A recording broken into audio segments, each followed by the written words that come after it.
கலையாத கல்வி, குறையாத வயது, கபடு வாராத நட்பு, கன்றாத வளமை, குன்றாத இளமை, கழுவினி இல்லாத உடல், சலியாத மனம், அன்பு அகலாத மனைவி, தவறாத சந்தானம், தாழாத கீர்த்தி, மாறாத வார்த்தை, தடைகள் வாராத கொடை, தொலையாத நிதியம், கோணாத கோல், ஒரு துன்பம் இல்லாத நல்வாழ்வு.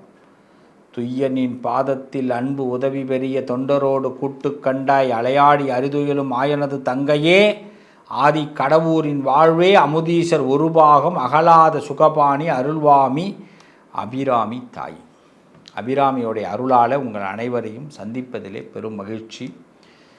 இந்த பதிவு ரொம்ப அர்த்தமான பதிவு. யாரும் மிஸ் பண்ணாமல் இந்த பதிவை பாருங்கள், முழுமையாக பாருங்கள். இதோடைய நோக்கம் என்ன அப்படின்னா, இந்த வாழ்க்கையில் நிறைய பேருக்கு நிறைய சாபங்கள் இருக்குது. இந்த சாபங்களை நீங்கினாத்தான் நம்ம வாழ்க்கையில் நல்லதே நடக்கும். இந்த சாபம்லாம் நீங்கணும்னா நிறைய பரிகாரம் செய்யணும்னு சொல்கிறாங்க. அதெல்லாம் அவ்வளோ பரிகாரம்லாம் வேண்டாம். சிம்பிளான பரிகாரத்தை சொல்லித்தரேன். உங்கள் எல்லாருக்கும் சிம்பிளாக பரிகாரம் சொல்லித்தரேன். அதை செய்யுங்க. அதுவே உங்கள் சாபங்களை நீக்கிடும். முக்கியமாக என்னென்ன சாபத்தில் மனிதன் சிக்கி கொண்டிருக்கிறான், எந்த சாபத்தில் அவன் சிக்கக்கூடாது அப்படிங்கிறத நான் சொல்கிறேன். முதல்ல சில சாபத்துக்கு விமோச்சனம் செயலால் மட்டும்தான் நடக்கும். நம்ம சில சாபத்துக்கு மட்டும் விமோச்சனம் தானாக நடக்காது. அது நம்ம ஏதாவது பண்ணினா தான் நடக்கும். இன்றைக்கி பல குடும்பத்தில் வருமானம் இல்லாமல் தவிக்கிறாங்க. நம்ம பல குடும்பம் நல்ல வாழ்ந்த குடும்பம் வீழ்ந்து போய் கிடக்கு. நல்ல லட்சக்கணக்கு கோடி கணக்கில் கல்யாணம் பண்ணி வைக்கிறாங்க. பிள்ளைங்க பிரிஞ்சு இருக்கிறாங்க. சீக்கிரம் விவாகரத்து ஆகிடுது. என்னங்க பிரச்சனை? என்ன நடக்குது உலகத்தில்? கொஞ்சம் யோசிங்க. ரொம்ப கோடிக்கணக்கில் செலவு பண்ணி, லட்சக்கணக்கில் செலவு பண்ணி ஒரு பிஸ்னஸ் ஆரம்பிக்கிறான். கடைசியில் பூட்டிட்டு வரான். வேறு ஒன்றும் அவனால் பண்ண முடியல. கடன் தொல்லை தாங்க முடியல. புருஷன் பொண்டாட்டிக்குள்ளே நிம்மதி இல்லை. பேருக்கு வாழ்கிறான். வீட்டுக்குள்ளே 2 கட்டில் போட்டு வாழ்ந்துக்கிட்டு கிடக்கிறான். படுக்க நிம்மதி இல்லை, சாப்பாடு நிம்மதி இல்லை, வியாதி அதிகமாக இருக்குது. ஆஸ்பத்திரி போகக்கூடாதுன்னு நினைக்கிறான். ஆஸ்பத்திரியிலே வாழ்க்கை முடிச்சுக்கிறான். காசு பணம் சம்பாதிக்கணும்னு ஆசைப்பட்டு எதையாவது 1-2 ரூபாயை சேர்த்து கஷ்டப்பட்டு சேர்த்து வச்சு எவன்கிட்டையாவது ஒட்டு மொத்தமாக கொடுத்து ஏமாந்து போகிறான். மன நிம்மதிங்கிறது என்னங்க இது? என்ன வாழ்க்கை? எதை நோக்கி நம்ம பயணம் போகுது? எதை நோக்கி இன்று பயணம் போகிறது? இதை முதல்ல நம்ம தெரிஞ்சுக்கணும். இதுதான் எல்லாருக்கிட்டையும் இருக்கக்கூடிய பெரிய கேள்விகள். அதில் ரொம்ப முக்கியமாக சில சாபங்கள் தான் நம்மளை துரத்துதுங்க. அது என்னென்ன சாபம்னு தெரிஞ்சுக்கிங்க.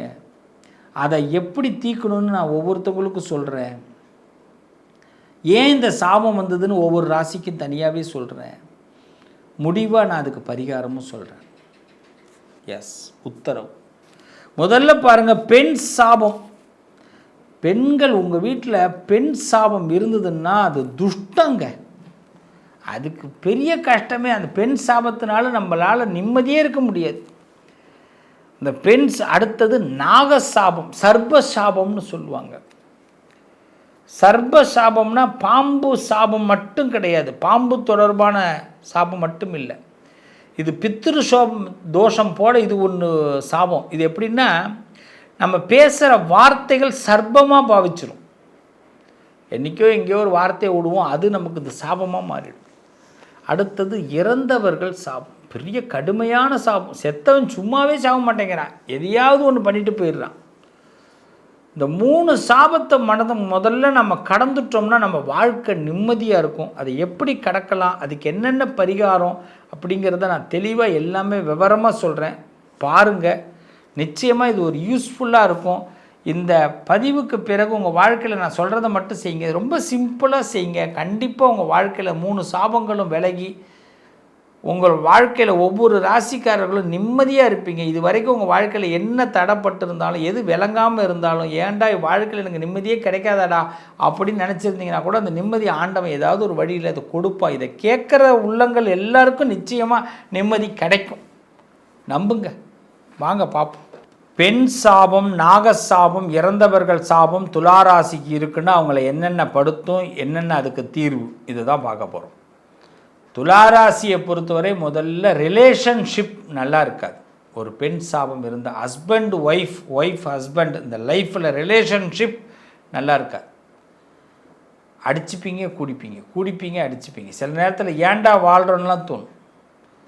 உறவுகள் காயப்படுத்துவாங்க, முக்கியமாக உறவுகள் காயப்படுத்திடுவாங்க. நம்மளை ஏதாவது சொல்லக்கூடாத வார்த்தைகளை சொல்லி காயப்படுத்திடுவாங்க. இந்த இடத்துல ரொம்ப துளாராசி ரொம்ப கஷ்டப்படுவீங்க. இதுதான் பெண் சாபம் இருக்குன்னா. நாகசாபம் இருக்குன்னா கூட்டாளிகளால் சிக்கல் ஏற்படும். உங்களுக்கு இந்த கூட்டு பிஸ்னஸ் செட் ஆகாது, கூட்டாளிகள் செட் ஆகாது. நீங்கள் ஓன் பிஸ்னஸ் பண்ணுறது நல்லது. அப்படியே நீங்கள் யாராவது கூட்டாளிகளோடு நீங்கள் சேர்ந்து பிஸ்னஸ் பண்ணுற மாதிரி இருந்தால் அவனுக்கு வேலை முடிஞ்சோன்னா அவனை கழட்டி விட்டுணும். அதில் ரொம்ப தெளிவாக இருக்கணும். பாவம் பார்க்கக்கூடாது, பரிதாபம் பார்க்கக்கூடாது. ஷேர்னா ஷேர் தான். அவர் ஒரு மாதம் அதிகமாக உழைச்சிருக்கிறாரு, அதனால இவ்வளோ ரூபா லாபம் வந்தது, அதனால் இப்போ ₹1 அதிகமாக தருவோம், அப்படிலாம் நீங்கள் திங்க் பண்ணக்கூடாது. இதை நல்லா தெரிஞ்சுங்க. ஏன்னா கூட்டாளிகள் நமக்கு சில சிக்கல்களை உண்டாக்குவார்கள். உங்களை ரொம்ப நோட் பண்ணுவாங்க, அப்பயே உங்களுக்கு பிடிக்காது. உங்களை ரொம்ப நோட் பண்ணாலே பிடிக்காது. அதனால் இந்த கண்டிப்பாக கூட்டாளிகள்கிட்ட ரொம்ப கவனமாக இருங்க. அவங்களால சிக்கல் ஏற்படும். இது நாகசாபம் இருக்குன்னு அர்த்தம். முன்னோர்கள் சாபம் இருக்குன்னா சில வழக்கு பிரச்சனைகளை சந்திக்கிற மாதிரி இருக்கும். கோர்ட்டு வழக்கு பிரச்சனைகள், குடும்பத்தில் பிரிவுகள், இதையெல்லாம் முன்னோர்கள் இறந்தவர்கள் சாபம் இருக்குன்னு அர்த்தம். அதை கண்டுபிடிச்சிருங்க. இதையெல்லாம் சந்திக்கும் போது நிறைய இடத்துல இந்த துளாராசிக்காரர்கள் இண்டிவிஜுவலாக இருக்கிறதுக்கான வாய்ப்புகள் தான் ஏற்படும். இண்டிவிஜுவலாக தனித்து வாழ வேண்டியதாக இருக்கும். ஹஸ்பண்ட் ஒரு இடத்துல, பொண்டாட்டி ஒரு இடத்துல, சில வீட்டில் பார்த்திங்கன்னா டைவர்ஸு, சில நேரத்தில் பார்த்திங்கன்னா பிரிவுகள், சில வீட்டில் பார்த்திங்கன்னா ஒரே வீடாக இருக்கும், படுக்க இடம் மாறி மாறி இருக்கும். புருஷன் கீழே படுத்திருப்பார், பொண்டாட்டி கட்டிலில் படுத்திருப்பாங்க. ஒரு அன்னோன்யம் ரொம்ப குறைவாக இருக்கும். வெளியில் பார்க்குறதுக்கு அன்னோன்யமாக இருப்போம். அடிக்கடி ஆனால் நீங்கள் அன்னோன்யமாக இருப்பீங்க, ஆனால் அடிக்கடி சண்டை போட்டுப்பீங்க. கருத்து வேறுபாடுகள், பேசாமையே பல நாட்கள் கடந்து போவீங்க. அப்போ இதெல்லாம் இந்த சாபங்கள் இருக்கிறதுனால இதில் ரொம்ப தவிர்க்க முடியாதது அப்படின்னா முடிவு எடுக்க முடியாமல் தவிப்பீங்க. ஒரு முடிவு எடுத்துடணும், ஆனால் எடுக்க முடியாது. எடுத்தால் அதில் நிறைய பாதிப்பு வரும்னு தெரியும். அதனாலே முடிவு எடுக்காமல் இருக்கக்கூடிய சூழ்நிலைகள் தான். நீங்கள் தவிர்க்கிறது அதுதான் நல்லது. திடீர்னு முடிவு எடுத்துடாதீங்க. பிரிஞ்சு போயிடலாம், இது செட் ஆகாது, இது சரிப்பட்டு வராது அப்படின்னு நினச்சிடாதீங்க. நம்பவே மாட்டீங்க. நீங்கள் என்றைக்கு முடிவு எடுக்காமல் விட்றீங்களோ மறுநாள் நல்லாயிடுவீங்க. திடீர்னு முடிவு எடுத்து விட்டிங்கன்னா அப்புறமா அதுவே உங்களுக்கு ஏண்டா முடிவெடுத்தோன்னு ஃபீல் பண்ணுற மாதிரி இருக்கும். அதெல்லாம் கொஞ்சம் பாருங்கள். லக்ஷ்மி வழிபாடு பண்ணுங்கள். தீர்வு இவ்வளோ தான். அம்பாளை வழிபாடு பண்ணுங்கள். அஷ்டலக்ஷ்மி மந்திரம் சொல்லுங்கள், மகாலட்சுமி மந்திரம் சொல்லுங்கள், மகாலட்சுமி அஷ்டகம் சொல்லுங்கள், மகாலட்சுமி ஸ்தோத்திரம் படிங்க. வெள்ளிக்கிழமை உண்மையான அன்பு கொண்டவர்கள் துளாராசிக்காரர்கள். அதனால் நீங்கள் என்றைக்கு உச்சநிலை பெறுவீர்கள். உங்கள்கிட்ட நீதி தான் உங்களுக்கு ரொம்ப பிடிக்கும். நீதி, நேர்மையோடு இருக்கணும், நீதியாக இருக்கணும், உண்மையாக இருக்கணும். அது எவனாக இருந்தாலும் சரி, என்கிட்ட கரெக்டாக இருக்கணும், நான் நினைக்கிற மாதிரி அவன் இருக்கணும், அப்படி நினைக்கிறவர்கள் துளாராசிக்காரர்கள். இதில் என்ன தப்பு இருக்குது? அதுதான் உங்களுக்கு அமைதியாக இருக்கு. அமைதி தான் உங்களுக்கு நல்ல முடிவு. ஆடும் வரை ஆடட்டும், ஆட்டம் முடியும் வரை ஆடட்டும். எவ்வளோ நாடி ஒருத்தன் ஆடுவான்? ஆட்டம் முடிகிற வரைக்கும் ஆடட்டும். அமைதியாக இருங்க. முடிவில் நீங்கள் தான் ஜெயிக்க போகிறீங்க. இதை மட்டும் ஃபாலோ பண்ணுங்கள். துளாராசிக்காரர்கள் நிச்சயமாக இந்த சாபங்கள் விலகும், நல்ல மாற்றங்கள் ஏற்படும், உறவுகளில் நல்ல முன்னேற்றம் ஏற்படும். என்னை பொறுத்த வரைக்கும் விட்டு கொடுப்பவர்கள் கெட்டு போவதில்லை. அவ்வளோதான். எல்லாரும் ஒவ்வொரு விஷயத்தை பற்றி பேசணும். இப்போ இந்த சாபங்கள் ஒட்டுமொத்தமாக நீங்கிறதுக்கு நம்ம எல்லாம் கண்டிப்பாக செய்ய வேண்டிய விஷயம் என்னென்னா, ஒரு பெண் சாபம் நீங்கணுன்னா வீட்டில் தாயாரை மனசில் நினச்சி அவங்கள்ட்ட மன்னிப்பு கேளுங்க. அவ்வளோதான். அம்மாக்கிட்ட மன்னிப்பு கேளுங்க. அப்போ தான் அதாவது மன்னிப்பு கிடச்சிருச்சு தாயார்கிட்டேருந்துன்னா அது பெண் சாபம் நீங்கிடும். லக்ஷ்மி தேவி, அபிராமி, மீனாட்சி, காமாட்சி, அம்பாளை வழிபாடு பண்ணுங்கள். வெள்ளிக்கிழமையில் அம்மன் கோயிலுக்கு போய் ஒரு தீபம் ஏற்றுங்க. பெண் சாபம் விலகும். தினமும் பெண்களை மதித்து நடங்க, ரெஸ்பான்ஸ் கொடுங்க. வீட்டில் வேலை பார்க்குறவங்க, ஏழைகள், இவர்களுக்கெல்லாம் ஏதாவது உணவு கொடுங்க, சேலை தானம் பண்ணுங்கள். பணம் ஏதாவது முடிஞ்சால் கொடுங்க, நல்லது நடக்கும். நாகசாபம் அப்படிங்கிறது ராகு கேது பரிகாரம் செய்யணும். ராகு கேது நவகிரகத்தில் ராகு கேது இருப்பாங்க. சிவன் கோயிலில் போய் பரிகாரம் பண்ணுங்கள். திருப்பாம்புரம், திருநாகேஸ்வரம், காளகஸ்தி, கீழப்பெரும்பள்ளம் இப்படிங்கிற ஊருக்குள்ள ராகு கேது ஸ்தலம் இருக்குது, முடிஞ்சால் போய் அங்கே தரிசனம் பண்ணிட்டு வாங்க. முடியலன்னா உங்கள் ஊரில் இருக்கிற சிவாலயத்தில் ராகு கேது இந்த நவகிரகத்தில் இருப்பாங்க, அவங்கள வழிபாடு பண்ணுங்கள், பாலாபிஷேகம் பண்ணுங்கள். நாகப்பஞ்சமின்னு சொல்லுவாங்க, ஒரு நாள் வரும். அந்த நாள் வந்து நம்ம தொடர்ந்து நம்ம சேனலில் பாருங்கள், சொல்லித்தரேன். நாகப்பஞ்சமி நாளில் விரதம் இருங்க. இந்த நாகசாபம் இருக்கிறவங்க சர்ப்பசாபம்னு சொல்லுவாங்க. வாய்ப்பு கிடச்சிதுன்னா மரம் நடுதல் ரொம்ப சிறப்பு. இந்த நாகதோஷம் நீங்கிறதுக்கு இதான் நல்ல வழி. ஆமாம், திருநாகேஸ்வரம் இந்த ஸ்தலங்கள்லாம் ரொம்ப அற்புதமான ஸ்தலங்கள், போய் தரிசனம் பண்ணலாம். இந்த இறந்தவர்கள் சாபம் விலகணுன்னா மாதம் அமாவாசை அன்னைக்கு தர்ப்பணம் பண்ணுங்க. ஆண்டுதோறும் திருவாதிரை நட்சத்திரத்தன்னைக்கு சிரார்த்தம் செய்வது நல்லது.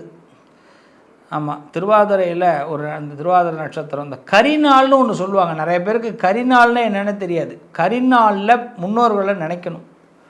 முன்னோர்கள் டைரெக்டாக நம்மள்கிட்ட வந்து பேசுவாங்க. கரிநாளில் முன்னோர்களை நினைக்கிறது நல்லது.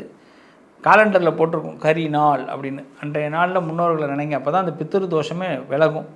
ஏழைகளுக்கு அன்னதானம் பண்ணுங்கள், அன்னதானம் பண்ணுங்கள் நிறையா.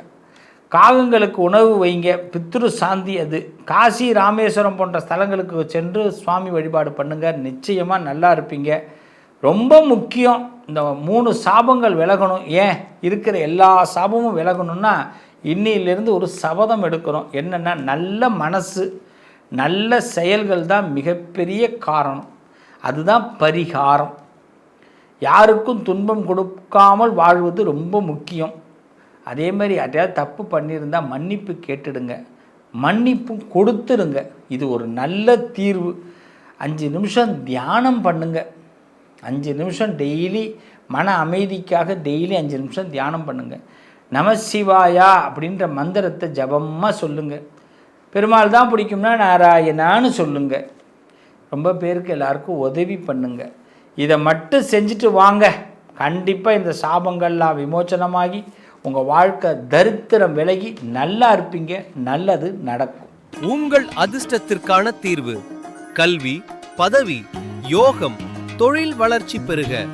ஜாதகம், வாஸ்து, திருமண பொருத்தம் பார்க்கவும், பிரசன்னம் கேட்கவும். Positive lion doctor Sivashri Manikanda Sivam. தொடர்பு கொள்ள வேண்டிய வாட்ஸ்அப் எண் 7904137178.